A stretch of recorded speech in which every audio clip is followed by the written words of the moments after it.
Hello, my name is Brittany Aubain, once again filling in for Gary Axelbank, and welcome to the Bronx Buzz. This is BronxNet's program where we talk to reporters, writers, editors, and all sorts of different artists, mostly focused here in the Bronx, to see what has the Bronx buzzing. In our second segment, we'll be joined by publisher and editor Stephanie Young to discuss Volume Magazine's latest issue.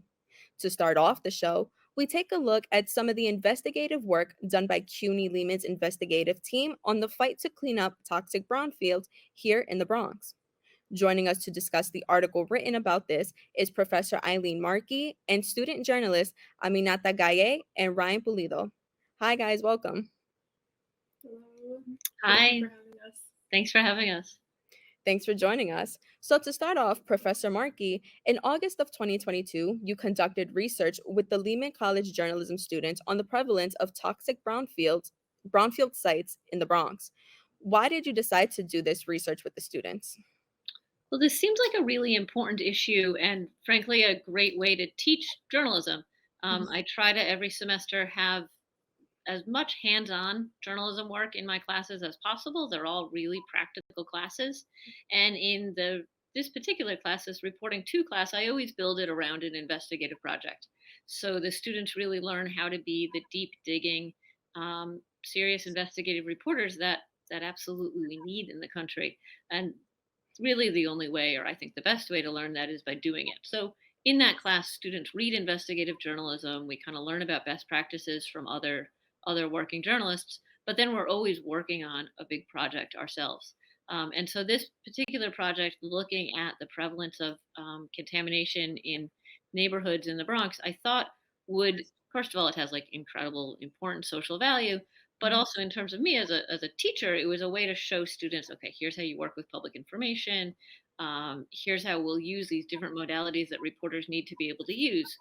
Everything from working with public information, interviewing people on the street, to working with video, to doing data visualization, to understanding who in politics is responsible for making decisions.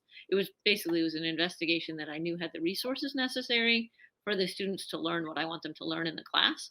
And that lent itself to all of the different modes that a multimedia investigative journalist needs to be able to master. Absolutely. Like you said, it's more about doing than learning. And I think that's really an effective way to teach the students.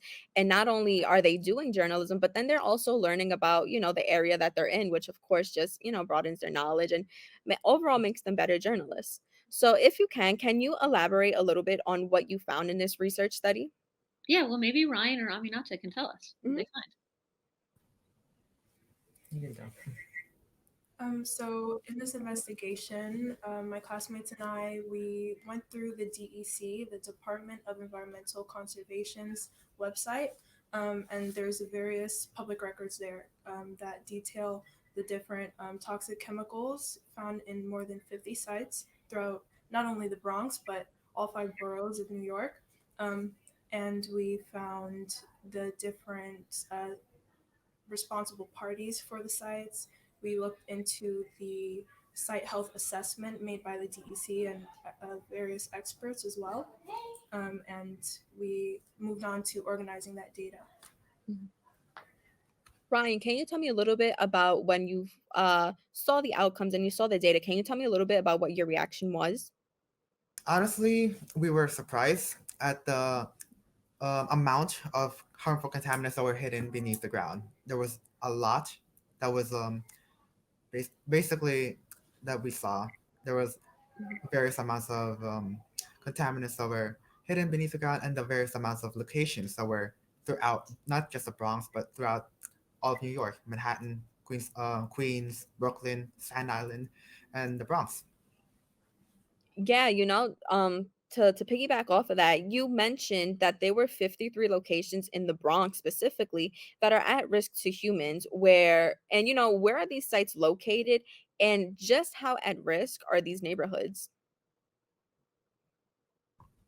They were located in various sites of the Bronx. There were some in the South Bronx, and most of them were found in the South Bronx. Actually, there's also in various parts of the Bronx that were found as well. Mhm. But they are very harmful in the case that it can cause a lot of disease. It can cause a lot of harm for a human. Some of them were Mhm. carcinogens. It can cause cancer. Some of them can cause liver problems, and some of them can cause like just headaches and dizziness. But Mhm. the various illnesses that you can get from them are a variety. Mhm.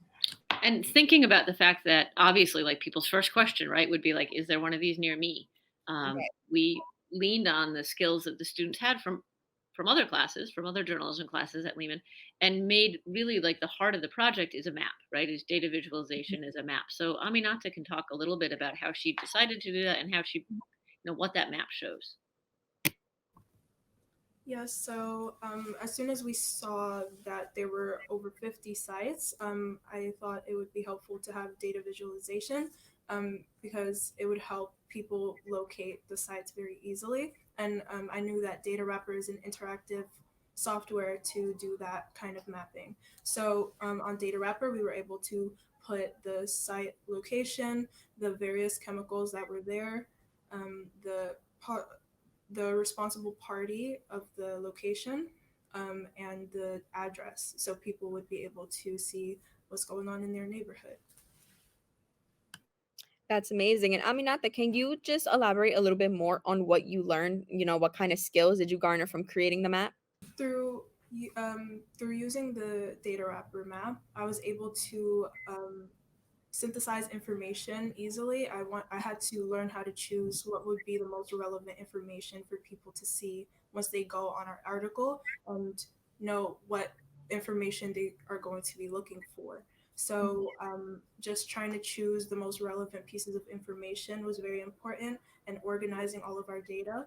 And also, this whole project was like a very multimedia based process. So even just from the map, we had to incorporate things like photography and interviews, and it was just a wide set of skills that we had to implement.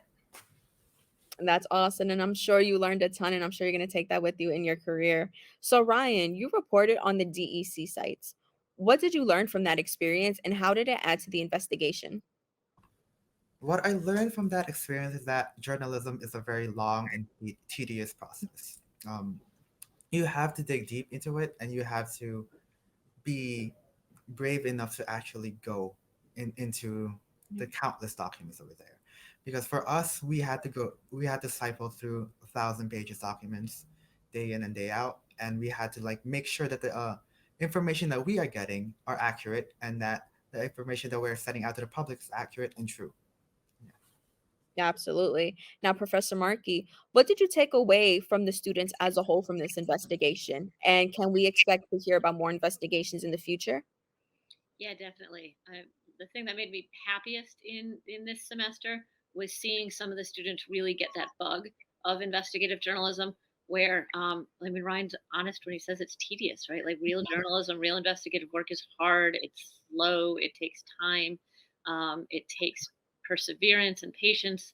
That's one of the reasons we don't see enough of it in much of media. It's this really kind of rare skill and practice. But what made me most delighted as a reporter and as a reporter who learned to do journalism in this form when I was these guys' age is to see some of them get that bug. Right, to come into class and say, "You wouldn't believe what I found," or "I was reading page 300 of this document and I found this connection to that," and to see them with a sense of outrage and also with an increasing sense of agency and power. Um, a lot of the times in class, people talked about how angry they were, that this is awful, and they want to figure out who's accountable. That there's a scandal that there can be all these locations in our neighborhoods where people are being exposed to something harmful, and the state is aware of it, but the wheels of government move so slowly that year after year after year, despite the fact that these sites are all under orders to be remediated, right? And despite the fact that there is numerous pages of documentation about how dangerous they are, and despite the fact that there's every intention on the part of the DEC to clean them up, yet it still doesn't happen, right? Because bureaucracy moves slowly, because there's not always enough funding to get it done, because there's like arguments around the edges of which method should be used to clean up the sites. And meanwhile, people are exposed to dangerous chemicals. Um, in order to be a journalist, you need to be more than a little bit angry. And so, honestly, as a professor and as a journalist, the most gratifying thing was to see the students reaching that combination of angry and methodical, right? Mhm. Angry at something being wrong and methodical enough to get all of their facts in a row in order to be able to produce a valuable piece of journalism that is not just them shouting, that is not just people sharing opinion, but rather is giving the chapter and verse of the Mhm. facts of what's wrong. And then learning the skills in order to decide how to communicate that the most effectively. So this package is an article, it's an 8-minute video, it's an interactive map, and it's a sidebar article that traces that two other students worked on, that traces the attempts to regulate the most prevalently found chemical and the influence of the chemical industry that prevented it from being regulated. So to me, it was a really valuable class because the students produced an important work of journalism that's going to be helpful and hopefully move like lead to some solutions, right? Like lead to people in these neighborhoods being able to have the facts they need to push for intervention.